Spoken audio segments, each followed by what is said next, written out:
the dance of a deeper explanation. The Three Sisters. What if the biggest illusion you've ever believed is you? And what if that illusion is propped up, like a rickety three-legged stool, by constant craving, a denial of impermanence, and your obsession with you? Meet the Three Sisters, the three insights of realization: the pervasiveness of attachments, the inevitability of change, and the illusion of a CEO self. Together, these three insights, these sisters, reflect the dance of suffering. But here's the twist: they also represent the keys to freedom. And we call them sisters because they are essentially inseparable. Stick around, because once you see them clearly, you can't unsee them, and you'll never sit the same way again. Let's start with the first insight, the first sister, the pervasiveness of attachments. The pervasiveness of attachments doesn't just mean clinging to your ex or hoarding incense from your favorite scent shop. In Zen, it's the mind's default setting. Grasping at pleasure, pushing away pain, obsessing over identity, trying to make life behave.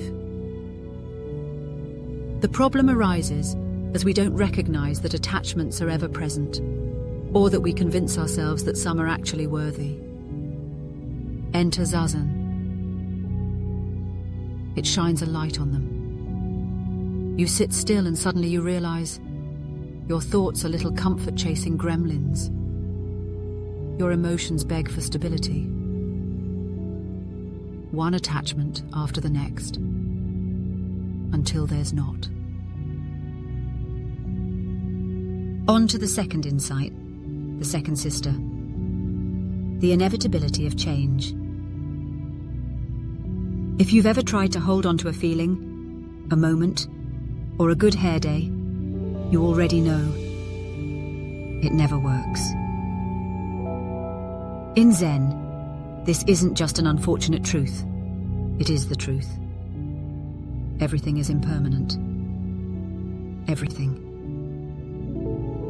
Not in a sad, mopey way, but in a relentless, no loopholes, matter-of-fact kind of way. Thoughts rise and vanish. Feelings flare and fade. Your very self changes moment by moment, circumstance by circumstance. Enlightenment isn't about locking down the perfect mental state. It's realizing there's no such thing. No finish line. Just breath, after breath, after breath. With each one anew. Which brings us to the last insight, the third sister. The illusion of a CEO self. This is the real mind melter. Zen doesn't say the self is bad. It says the self is a magic trick, and you're the magician who forgot it's a trick. There is no chief executive, no fixed I driving the body and mind around like a used Honda. You're a swirl of sensations, memories, perceptions, habits, a committee with no chairperson. The you who's trying to get enlightened is the same phantom that makes you feel separate in the first place. And once that's seen clearly, game over. Or more accurately, game on.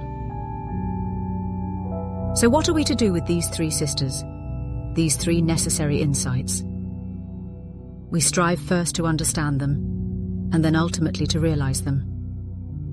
We let them show us how suffering isn't caused by the world being wrong, but by us insisting it stay the same, feel good, and reaffirm our identity. Enlightenment, in Zen, isn't about transcending life. It's about waking up inside it. Fully. No filters. No handles. Just this. The three sisters, the reality of the three inseparable insights necessary for enlightenment, are your teachers. And the lesson? Let go. Change is coming, and you aren't who you think you are.